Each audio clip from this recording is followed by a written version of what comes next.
Good morning, everybody. I know everybody's been busy and trying to cover high school playoffs, which is always exciting, and basketball, and a lot of great things that are going on, championship games, and got Army-Navy this weekend, which will be fun. It's always fun to watch for coaches while they've got recruiting weekends. I want to congratulate Harris Barton first on being inducted into the National Football Hall of Fame. It's really cool. He's one of the great players to ever play here. He's one of the great players to ever play college football, and then had just an unbelievable career in the NFL. So I was out recruiting last night. I'm sorry I couldn't be there with him, but we had a big group of Carolina people out there with Harris, but want to congratulate him to make sure everybody understands and appreciates the things that he's accomplished. Very excited about going to the Duke Mayo Bowl in Charlotte. This is a good time for our program. It's the third straight bowl for the first time since 2016. It'll showcase high school coaches and high school football in the states of South Carolina and North Carolina. Moving forward, the players will have an easy trip, and at the same time, all their families can come, which is tough in modern day bowl games, and our fans can be there. So it's great from so many different standpoints. Really excited about Sam Howell playing and all he's accomplished and what he's done. This could be his last game. He hasn't told us for sure yet. But to have a sore shoulder, miss the Wofford game, and go compete like he did and play like he did in our last game is really something special. He's a tough young man, a smart young man. He's been a great leader for us.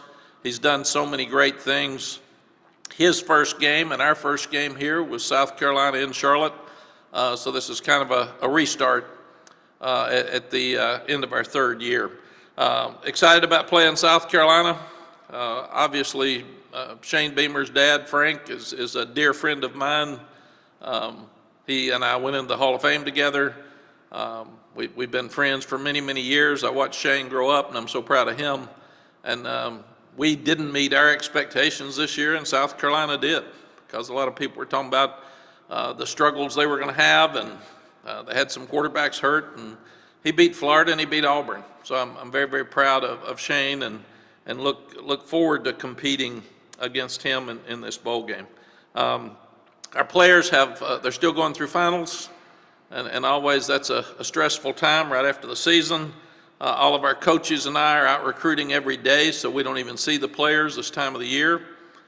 We will get back for our banquet on Friday night, our senior banquet, and then that'll be the first time our team meets together since last Sunday. We've had one meeting since our last game, and then we'll have our first bowl practice on Saturday. And we have a big recruiting weekend this weekend, and all the recruits get to come and watch us start for bowl practice. And then signing day comes up Wednesday the 15th. We're anticipating having probably the best signing day in the history of North Carolina football. And it's really exciting. It's been so much fun over the last week and a half to be out and be in schools and see coaches and players again that we didn't get to do through the COVID years for really a year and a half, and you miss it. And it's just, it's great to go be able to say thank you to all of the people in the lives of the players that we're signing, and see their excitement as it builds toward signing date. So that's really good for us. We will have an official visit weekend this weekend. Guys will come in on Friday and leave on Sunday, and they'll have a lot of things to do. And then we will practice up until the 23rd of December, and the guys will go home after the morning of the 23rd practice. They'll be home for a day and a half for Christmas, and we'll actually go to Charlotte for dinner on Christmas night. So the guys will get to be at home for Christmas, which is always fun for them, and then they'll get to go start the postseason holidays as such as they get to the bowl game that night.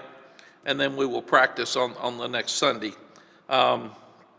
None of the players have talked to me about not playing at this point. Obviously, we had one pull out really late last year, so it could still happen. But as of right now, and we met with them all on Sunday, all the coaches have asked the guys about who's playing and who's not.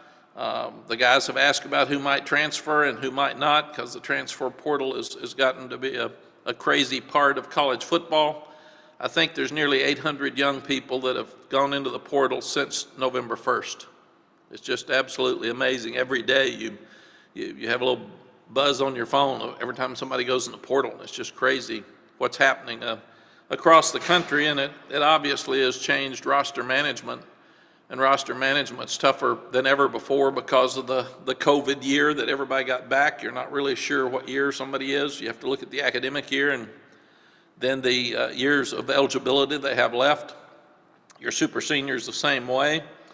We have a couple of guys that are looking at the possibility of going at the NFL, but they're still being evaluated, and Coach Moody helps us there to try to see, let them know exactly where we feel like they would be rated, so they can make a decision on whether they would go into the draft or not. And I think they have to make that decision by like January 17th.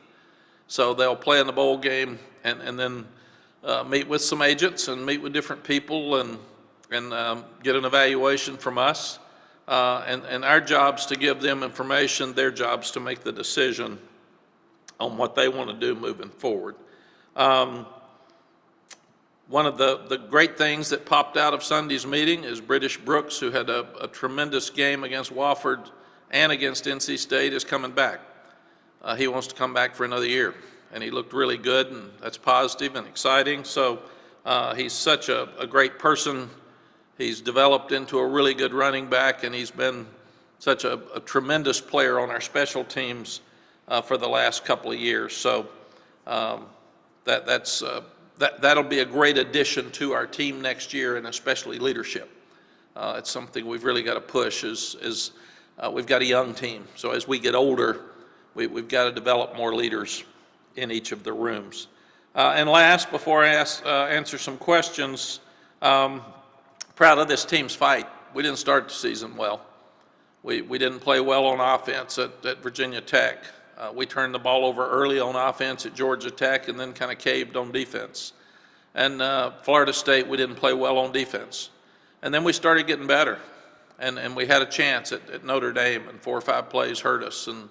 And then we beat Wake Forest, and then we should have finished the Pittsburgh game, and we didn't. And that's on us as coaches. And we should have finished the state game, and we didn't, because those are games you have to win when you get down to a minute and 16 seconds left and ball first and goal at the 2 to win a game against a team that had their best record since 1981 and won the ACC. It just shows you how close we are to being the great team that we want to be. But our guys and our coaches have to take the next step to make sure that we finish those games when we're in those positions. Questions? Thanks, Coach. If you have a question, please use the raise hand button. And our first question this morning will come from Greg Barnes. Good morning, Mack. Good morning, Greg. The coaching carousel silly season is in full effect. The early signing day plays a big role in that. You've talked a lot in the past about staff continuity. And at this point in time, Carolina is the only in the Coastal Division that has not had a change at head coach or at one of the coordinator positions. I'm just curious, how do you weigh and balance benefit of staff continuity against the potential need for maybe making a coaching change due to performance? Greg, it's a great question. In my 33 years as a head coach, what I try to do is, it'll sound very simplistic, I try to see what is best for us moving forward.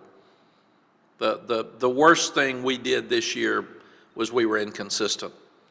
At times we looked good in all 3 phases, and then at times we looked inept at all 3 phases. So I'm in the process of sitting down with every coach and every staff member and going over all the things that I think they did well and telling them what is unacceptable and needs to change. And I'm letting them do the same thing. I'm letting them tell me what they think needs to be fixed in our program. And there's things that we've addressed and I've talked about each year that haven't been fixed, and we've got to fix those. So what you do as a head coach, it's all about obviously what's best for your program. I know more about this program than anybody because I've got more information than anybody, and this is all I do every minute of every day. We may have some coaches leave. They haven't told me they are yet, but we feel like that we know how to do it. We know what to do. We know this program. The staff has had if we close on Wednesday, like I think we will, this will be the best recruiting class in the history of our program. So they've done a great job recruiting, and I thought we as a staff did an average job of coaching. And we've got to do better in that second area. And the better players you get, it helps you coach better. So that's just what I'm looking at and evaluating moving forward. Thank you. Thank you, Greg. Okay, let's go to Dina King. Hey, Coach, hope you're doing well. Thank you, Dana. One bad thing about not making the ACC championship game, one good thing is you got an extra week of recruiting on, your commits and everything. How important was that? Dana, it was really, really important. I'd still rather miss that week in recruiting to play in the championship game. So hopefully that's what we'll be doing next year. But it's important, especially when rumors get out from competitors that I'm not going to be coaching and that kind of stuff. It's great for me to be able to go talk to the families and see them face to face and reiterate where we are as a program and show them how close we are to being a great team, not a good team.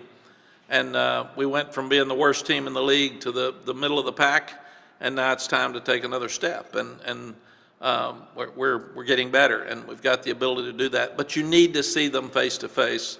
And Dana, I haven't been able to see the high school coaches, so this is great for me to be able to see them. We've got or championship games this weekend on our campus. I won't be able to talk to the coaches because we're hosting the game, so I can't see the game and I can't see the coaches. So it's wonderful when you can walk in that school and see the principal and see the athletics director and see the teachers that have taught these young people. And these guys are so proud when they walk you around to meet their teachers, and you see the gleam in the teacher's eye about how special he is and how he's committed to us. And I think it's important for me to say thank you to the people that are in the support group for these young guys, but I also think it's important for the players to go back and say thank you. And that's what the last few days are about. As soon as this is over, I'll be hopping on a plane and headed out for the rest of the day and tonight, and then tomorrow I've got all day, and then Friday I'm all day, and then Friday night I'll get back just in time for the banquet. We'll have our practice and recruiting on Saturday. We'll have our recruiting and practice on Sunday, but after Saturday, you can't go back out. So it's dead, I think, until January 17th. So we've got to get all of our work done this week. Thank you. Thank you. CL Brown, go ahead. Hey, Mack, I was hoping you could kind of bring some clarity for me with Sam's situation. Seems like for the better part of a year, the assumption has been that he's going to turn pro, but as I said, he hasn't told you guys yet. To quote Dumb and Dumber, are you saying a chance that he could come back? Are you opening yourself up for that possibility, or it's just it's more just technically he just hasn't told you, but the assumption is still he's gone? Yeah, CL, the fact is that our program wouldn't be where it is today without Sam. He has been unbelievable for 3 years. He's a warrior. A lot of guys would not have played in our last game because they had a hurt shoulder, and he's worried about the NFL, so he would have just not played in that game. And not only did he play in the game, he said, run me, man. Do whatever we need to do to win the game. He's an unbelievable young guy, and he is tough as nails. He is also such a team guy that he's handled the NIL, which is crazy right now across the country. He's handled it so well with our team and in the locker room that when he's gotten opportunities, he pulls all the other teammates in with him.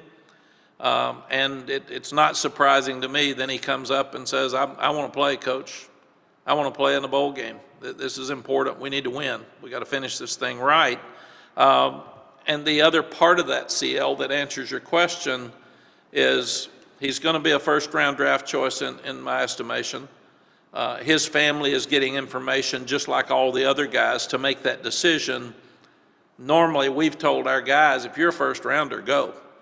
But he doesn't want to be a distraction for the team, just like on senior day or before the bowl game and start talking about something else. He's all about the team, and he's all about winning. And I couldn't appreciate all he's done for this program anymore. But again, our job is to give him information. He and his family's job is to make the decision on what's best for him. And we stay out of those decisions completely. I've seen it in a situation where a coach talked one into coming back and he didn't want to come back, and he played awful and he was miserable. And so it's like recruiting. We tell recruits who we are. If they want to come, fine. If they don't, we're not going to talk them into it, and especially with the transfer portal. They can be here 3 days and leave now. So it's you need to get guys that want to be here, and you need to have guys that are coming back that want to come back. But good for Sam that he doesn't want to talk about him before this game. He knows this game's important for us, and we didn't finish a couple that would have given us 8 wins and have a chance to win 9 games in the bowl game. And we came short on those games, so it's really important to him that we finish right. And another aside, something you said at a previous press conference in terms of early enrollees, and maybe this is better suited for the 15th, but do you anticipate actually having some of those kids practice in Charlotte with you guys before the bowl? Another good question, CL, because it's new. We've got 9 early enrollees that are preparing to come to school in January. And obviously we can't say who they are till after the 15th. What happens is, in this rule, when you are through with your work in high school, and you have to have acknowledgement from the high school, we have to have a letter, an email that says he is done with his high school work, then he can come on our campus after signing date, and he can practice with our team here. He can't get bowl gifts, but he can practice. Then when you leave your campus to go to the bowl site, they cannot go to the bowl site with us. So they would only be practicing on our campus, and you have to have an orientation before you can even put pads on. So I would think that most of these guys that can come in, and some will not be able to because they don't graduate in time, but most of the guys that will come in will be in shorts. They'll get their physical, they'll move into their room, they'll get to practice in shorts, they'll get to do some drills, they'll get to be in the meeting rooms, and it'll help with some of the anxiety that they will have when they would come in January by coming early. And that's what we're hoping. I doubt if any will be in pads. They'll probably be here 3-4 days if they get to come, but still it'll be kind of an orientation for them. They can get their classes set up for January. They can just get ahead. And they like the fact that they can leave their stuff in their room, and then they don't have to carry it back when they come in January. But to clarify, they can't get any bowl gifts, and they cannot practice off our campus or anybody else's. So when we go to Charlotte, they're through until they would report probably around January 7th. And a lot of these guys, and see, a lot of these guys are in all-star games. So we'd have to be really, really careful that one of them didn't sprain an ankle or beat a shoulder down and miss his all-star game as well. So it'll be more of an orientation and get them used to practice and get them around the setup, but they'll probably be in shorts. Andrew Jones, go ahead. Hey, Coach, as you mentioned, I know you guys have been out grinding on the road, but you said that you did talk with the staff some. How much of the regular season have you been able to digest so far and discuss with the staff? And with that in mind, you mentioned the inconsistency. There were periods with all 3 phases were outstanding. There were periods with all 3 phases were completely the other way. How do you weigh where the program is, where those units are with the outstanding versus the not so outstanding? And how does that affect maybe some of the conversations you have over the next few weeks with the staff? Andrew, these meetings have been brutal. I mean, I've asked them to say whatever's on their mind because we got to get some things fixed, and this year was not what we want. We could have taken a horrible start and finished really strong, and we didn't. We were a player or two away, and we got to figure out how to do that. We got to figure out why we start so poorly on the road offensively. It's just unacceptable. We've got to figure out why we're still not as good in red zone, both sides of the ball. We've got to practice differently. We've got to figure out why I love to go for 4th and 2, 4th and 3, and we're not as good at that. Obviously, you watched Javante play the other day, and that helps you some when you start looking at that sucker running over pro players like he did college players. So what we've got to do is, I've gone through every game. I've gone through it with the entire staff. I've gone through it individually. I've gone through it with the coordinators. Why did we get two block punts in the NC State game? What happens? Why did our punt game, who was one of the best in the country, go to average to poor at the end? We blocked 6 punts, I think. We're maybe 4th in the country in block punts, but we've got to protect better. We've got to punt better. This is an exciting time that I can take everything that all of us know needs to be fixed and have hard conversations with, tell me why it's not fixed and tell me what you're going to do to fix it, or I have to get involved more. And that's just, those are the hard conversations we've had. And I will say to a staff member, they all are in total agreement with me. They're not ducking anything. They understand exactly where we did what we did well and what we did poorly. They've taken full responsibility for it. So nobody's mad. Nobody's acting like they're going to run out and point fingers at somebody else. Everybody gets it, and we've just got to keep moving forward and get better. With respect to you saying over the last month of the season how close you guys are, and staying on this topic, is it a matter of just some of the personnel getting a little bit more ready, more in place to actually be able to make some of the plays that weren't made this past season? And in conjunction with that, maybe a little bit of tweaking with what you guys are doing. Are you confident that's probably what the answer is to finding more consistency? Yeah, Andrew, let's take, for instance, in our last game, if the offense makes another 2 first downs or scores a touchdown, there's not 2 minutes and 12 seconds left on the clock. So that's 4-minute offense. And then, obviously, defensively, if we make a stop, the game's over. And then on special teams, if we get the onside kick, the game's over. So those are obvious things that we need to fix. And you're right, some of it's tweaking. Some of it's getting a little bit older as a team. We had a tremendous recruiting class last year. We're going to have a better recruiting class this year. Most of our team is freshmen and sophomores. So we've got to learn to win. I've told them, and it was kind of sick humor on Sunday when we met with them. I said, I've been telling you, give us everything you've got. And they do. They play so hard. And it doesn't matter if they're ahead, behind, and I'm so proud of that. But I also said, I'm going to add something. Give us all you've got and figure out a way to win the game at the end, because that's what we're not doing. And some of my great friends, everybody just obviously tells you what you think. It's one of the problems. I got so many great friends here. All of them tell me what they think. Sometimes it doesn't sound very good. They all said, so your team runs on the field when you get ahead of Wake Forest and gets a penalty. And that's a lack of discipline. And then why do they run on the field against NC State and get the same penalty? And I said, well, the good news is they knew how important the game was, and they were really excited, and they thought they had a chance to win. The bad news is we sacked the bats too early, and we weren't very disciplined. So I said, I'd rather them be so excited that they run on the field, and I'm going to have to teach them not to, instead of them being so flat and it didn't matter. But we got to grow up, and that's we were all really excited, and the game was important, and we played really hard and played really well, and we didn't finish. So I think you're right in everything. We got to have guys step up and make plays when it's their turn. We've got to coach them to make those plays better and get in better position. We've got to tweak some things that are obvious that we're not doing as well. And then one game we go out there and we rushed for 290 or something the other night, and we've got to run the ball, and we're still not protecting well enough.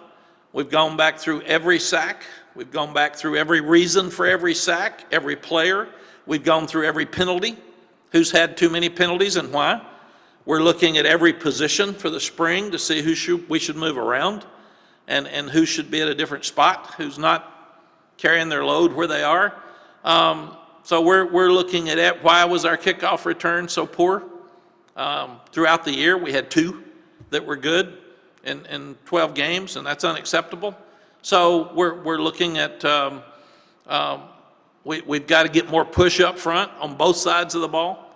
Why do we run for 496 or something against Virginia and then 88 against Pittsburgh? I mean, or 120 against Pittsburgh. So we're looking hard, and we've asked everybody to be very, very critical of their self-evaluation, and we're looking hard at the reasons that we didn't finish like didn't start like we should have or finish like we should have.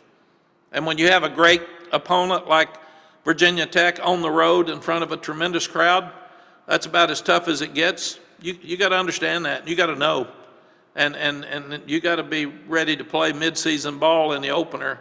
And we didn't do that this year against Virginia Tech. And really, we didn't do it last year against Syracuse. We started very poorly in that game. We won it in the second half, but we got to start better. And that's just another thing that we're looking at. Do we need to script plays to start?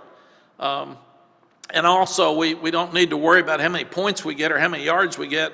We got to worry about winning the game. So we've got to work better with each other to make sure that at Miami, offense played great for 3 quarters, and we absolutely stunk the 2 times we got the ball in the fourth quarter.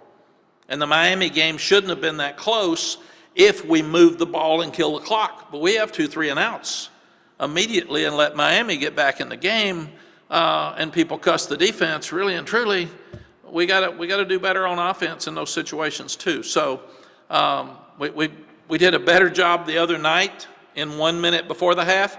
That's something we haven't done very well. So we've got to do a better job in 1 minute before the half on defense.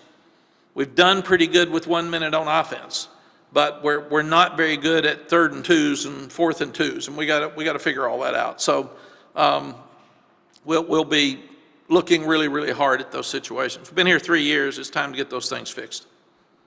Thank you. Appreciate that. Thank you. Ross Martin, go ahead. Hey, Coach Brown, I got 2 things for you here. You mentioned the transfer portal. How are y'all approaching it now, kind of in the off season? Obviously, with a lot of coaching changes, a lot of movement with player movement. Are y'all actively picking out players, recruiting players, and how are y'all approaching it now? I'm sorry, Ross, right at the end again, the last thing you said. I mean, just basically, how are you approaching the transfer portal? Are you actively out recruiting and seeking players who've entered the portal now that there's so much movement and so many players in it to try to improve your team, improve your talent, et cetera? Yes. I was one of those, Ross, that didn't really like it, and that doesn't matter. Wake up and get in the real world here because it's happening. It's real. I'm looking at people who have taken 12 or 13 and they're really good players. Our graduate school wasn't structured to help us when we first got here, so that slowed us down as well. We think we're in a better position now. We're still not there, but we're better. So we are looking at the positions of need for us, and we're looking at what high school players can come in January or June and help fill those needs. But we're also looking more aggressively at the portal every day. We have people that check it every day, and it's amazing how many are popping out and really good players. And it seems like a lot of times, a lot of the guys that are in the portal at midseason are guys who aren't playing very much. But when a coaching staff either leaves or gets fired, some really good players are going into the portal. So that's different. We don't want to bring an average player in. If we bring somebody in, he needs to be a contributor and a guy who could start. So we are looking very, very carefully at everybody, every name that comes into the portal. In fact, I've quit sending them to Billy High, our recruiting coordinator, because he said, I already got it, he can't play here. Already got it, he's got some issues. I said, I got you, Billy, just you send them to me if you think they have a chance. And Ross, on the other side of ours, we have not changed our philosophy. We want our players to be happy, and we want our players to want to be here. So I've told every one of them, if you aren't happy with your situation, go in and talk to your coach. Come in and talk to me. And if we tell you it's probably not going to change and you're going to be a backup and a special teams player, and that's not good enough for you, don't gripe. That's just the opinion of the coach, in my opinion, and we have to win, no matter how much we like you. So if you want to go in the portal, you can get in the portal now in about 5 minutes. It's amazing. You get on an app, and you can get in the portal. Compliance has to approve it, and you all get the notice. So, I mean, it happens that fast. And then I've told our coaches and our players, these are North Carolina football players. If they don't want to be here and they feel a need to leave, it's our responsibility to help them because we got them here. And I'm proud that every one of our guys that has left, we have been able to help get somewhere. And I want it to be positive, so I want the kids calling back. Even when kids are at other places, we check on them. We call after a year and say, how are you doing? Everything good? So it's just part of the new world, and it's really strange and it's weird. But it's the part of being a head coach that's different that you got to handle. The roster management, you got to handle. That people say, is it easy? No, you got no clue. When we started this thing last spring, we had 4 scholarships. And now we're up to where we've got enough that we can sign the guys that we need to. So, and who's going to leave after spring, Ross? That's the other thing. There's really no guidelines to this thing. So if a guy goes through spring and he's not happy, you could lose 2 running backs or 3 running backs in the summer that aren't happy with their status, and then you don't have any running backs. I mean, it's a scary thing. So more than ever before, you have to recruit people that want to be at North Carolina, and you feel like they'll stay here. And then what I'm trying to do is get each one that comes to stay till he gets his degree. Get your degree in 3 years like Sam Howell's going to. And then if you're not happy with your status, you've got a North Carolina degree, and then we'll get you somewhere where you can play for 2 more. And that's what I'm trying to get. We're trying to get some continuity with that moving forward. But I do think, and I probably took too long with this, but I do think that your question is right. We've got to do a better job of looking at the portal, and if there's somebody that can help our team immediately, when we've got a really young player that may be a great player that's going to take a while, then we need to be more aggressive at trying to get that young person to come here. And quickly, you mentioned British Brooks is coming back. It was that y'all trying to maybe needing more depth in running back room, seeing what he did against NC State, his decision, just briefly on kind of what he brings, what he adds in that process. He's one of the best leaders on our team. He's an amazing story of a walk-on who gets himself into school, and he's a tremendous student. And then he's special teams player of the year all the time. And we tried to take him out of the game on special teams the other night, and he absolutely refused because he was playing so much in the game at running back, and he would not come off. So we've got to get stronger leaders. And after the game, he was so disappointed that so many of the kids were sitting there and their heads down crying. That's why I'm sitting there talking to them, and then I've got to come and talk to you. And everybody said, you look tired and you look worn out. Well, you are. It's just, you can't lose a game like that. But British said after the game, boy, I hate this. I wish I could play some more. And then I think one of the coaches says, you can. And then he talks to Larry Porter the next week, and I talked to him, I think, Monday. And he said, Coach, I want to do this again. And I don't know, Ross, we struggled some in the Orange Bowl last year running the ball against A&M, and they're a great defense. But he looked like he gained so much confidence against Wofford. And then we saw the same thing against NC State. He looked fast. He looked powerful. He can catch the ball. He's a great blocker. So I don't know. I think he can be a force in that running back room moving forward. And like Ty Chandler was the older guy that came in from Tennessee last year, I think British will be that guy. And we need to do a better job of having a great leader in every unit. And there's no question British Brooks will be a great leader. And they gave him a standing ovation Sunday, I guess. Yeah, so he came in Sunday, I guess, before the meeting.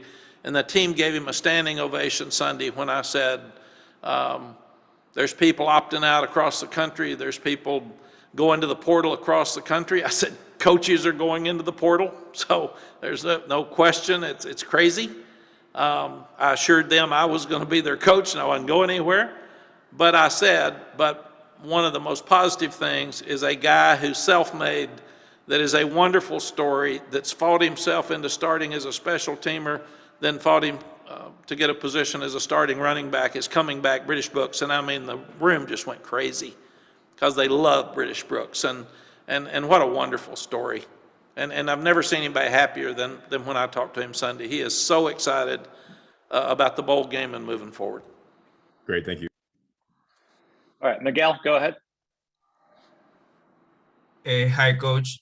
Once again, you have had 6 players named to all ACC teams. What does that mean to you as coach, and what have you said to those players? Miguel, we don't talk a lot about individual awards here, but we also, we really appreciate their accomplishments. And in football, you got to have all the guys around you to help guys get awards. And at the same time, we always tell them privately how much we appreciate them. These guys are not about individual awards. They're actually about team and team wins. And I love that about them. But we very, very seldom talk about individual awards. Okay, let's go over to Ben Portnoy. Mack, correct me if I'm wrong, but I think you coached against Frank Beamer his first year at Virginia Tech when you were still at Tulane. But if you remember it, do you remember that at all? And I guess secondly, what's kind of y'all's relationship been like through the years, and as well as your relationship with Shane? Yeah, Frank and I are very close friends. We've spent time together at all the Nike trips and all the conventions, and he's one of the nicest human beings there's ever been. I mean, our kids used to hang out with Shane when he was young, and we've just watched him grow up. So Frank's one of the best friends I have in coaching, and he's one of the nicest people. And Stacy Searles on our staff worked for him. And when we went to Virginia Tech this year, the first guy I saw to hug his neck was Frank on the field before the game, and he looks great. And now he's spending all of his time at South Carolina pulling for his son. So it's fun to watch him be so excited. He said it was easier to coach my own team than watch your son coach. And then Shane's a superstar in coaching. He's been all over the country at top jobs now, and he's been coordinator at those places. I was so excited for him, and everybody talked about how tough the South Carolina year was going to be and all the things they were fighting. And then he comes up and beats Florida and beats Auburn and nearly beats Missouri on the road. And he has done a tremendous job coaching. So I can't wait to see him. He and I talk some on the phone about coaching, but I'm so proud of him, and he's killing it. He's doing a great job in his first year at South Carolina, and I'm really, really proud of him. It's kind of like an extended family member for Sally and I. Okay, Colin Taylor. Nick, you just kind of touched on it a little bit, but obviously Shane inherited a situation where they won 2 games the year before, and you did that kind of coming into North Carolina and went to a bowl. How hard is that to do in year 1 of coaching, and what's that say about the job his staff, and the players have kind of done this year? I've always felt like it either really works in your first year or it doesn't. Colin, it's really interesting to see. Either if things turn on you and the players think you didn't care about them, and it's their guys from the previous staff, and you don't care, it can go really bad. And we were fortunate at Texas. We were able to, I think, win 9 the first year. And here we were fortunate to win 7 the first year. And the guys bought in, and it was fun. And there's nothing better than taking a team that is really struggling, and ours was the bottom of the league, and turn it into a bowl team. That's so much fun. And I've seen Shane do that. They got better at the end of the year, and they kept getting better. And then you think, well, they can't beat Florida. Well, they can't beat Auburn, and they do. And then you're looking at a road game with Missouri, and it comes down to 31-28. So I think he's a very upbeat, very positive, tremendous amount of energy as a young coach. and I think he'll be a superstar. And he's got the best consultant in the world in his dad to sit there. And I'm sure Frank says, I wouldn't do that, brother. Nope, tried that in 1984, and that didn't work, so don't do that. That's kind of what Coach Royal did for me at Texas. And so Shane has a Hall of Famer right over his shoulder, kind of like Kyle Shanahan does with the 49ers with Mike. It's just fun to see. And Ben, I do remember the game at Tulane. I think it's one we blew them out. And it was unusual. We didn't stop them, they didn't stop us. It was a really high scoring game. And then the game that I left here to go to Texas, we played a Frank Beamer team in the Gator Bowl. And that's one game I missed. So that would have been the 2 times we would have had interaction. But I remember we were both struggling at the same time. And it's funny that Frank was able to turn his. I can remember things have changed so much. One year, somebody in the media said, if Frank can win 5 games next year, if he wins 6 games, he gets to keep his job. And I think I was 2-20. So I was trying to get to 5. So it was, it's funny when you look back and see those years and how people are firing people after 2 years and 2.5 years. And back then, Frank and I would have been fired really fast if we'd been in this modern day scenario. All right, Corey Diaz, go ahead. Mack, obviously you've mentioned, knowing Shane since he was growing up. I'm curious for yourself personally, is it rejuvenating to square off have someone like that on the other sideline who you've known for a large portion of their life, and you're thinking to yourself, wow, I'm still doing this. I'm still winning games, getting to bowl games, putting our teams in position to win a lot of games. Is it rejuvenating for you that, at your age that you're still able to do this? Corey, it is. I want us to do better. I mean, our goal is to win the ACC, win the Coastal, win the ACC, and win a national championship. And I'm not sure we took a step back because I'm not sure we were as good as everybody said we were. When you look at the 5 players that left, they had a heavy load and they carried a whole lot of us. We scored a whole lot of points with those guys. And we're not as good right now without them. So we've got to build back to that, because to Coach Fedora's credit, all those guys but Sam were recruited by him, and they're all playing on Sunday. But I do feel like that one of the joys in my life is when an older coach would help me, and he'd reach out to me, and he was good to me. And I'm definitely in that older range now, Corey. So when I can help young coaches, when I can be around them, and try to help them like older guys help me, it's a joy. When I have so many dear friends in coaching, and it's hard because you like them so much, you respect them so much, then you recruit against them and it gets sensitive. Then you coach against them, it gets sensitive, so you have to wait till the off season until you speak again. But just the fact that Frank and I grew up at Shane's age as young coaches, and now to look back and see who I was at that time as compared to who I am now, it's really fun. And Sally and I, Frank and Cheryl used to send us their Christmas cards all the time with their little kids in it, and we'd send them ours. And I remember those Christmas cards. I probably ought to try to find one now. But it's now I'm coaching against a guy that's a really good coach, and it's not that little guy in the Christmas card anymore. It's a guy that's done a tremendous job, and I'm proud for him. And he's doing it right, and I like it. We play them again in Charlotte in 2 years, so this is again a great border rivalry. But I'm a Shane fan. I'm pulling for him, and I don't want him to do well in our game, and I don't want him to do well in 2 years. But I want him to do well and be successful. And when guys like him do well, it'll help college football. Okay, we'll close up today with Art Chansky. Hey, Mac, you were riffing before on the portal, and you said coaches can enter the portal. Was that just a facetious statement, or is there something that they can do more out front now than maybe talking to people on the sly in the past?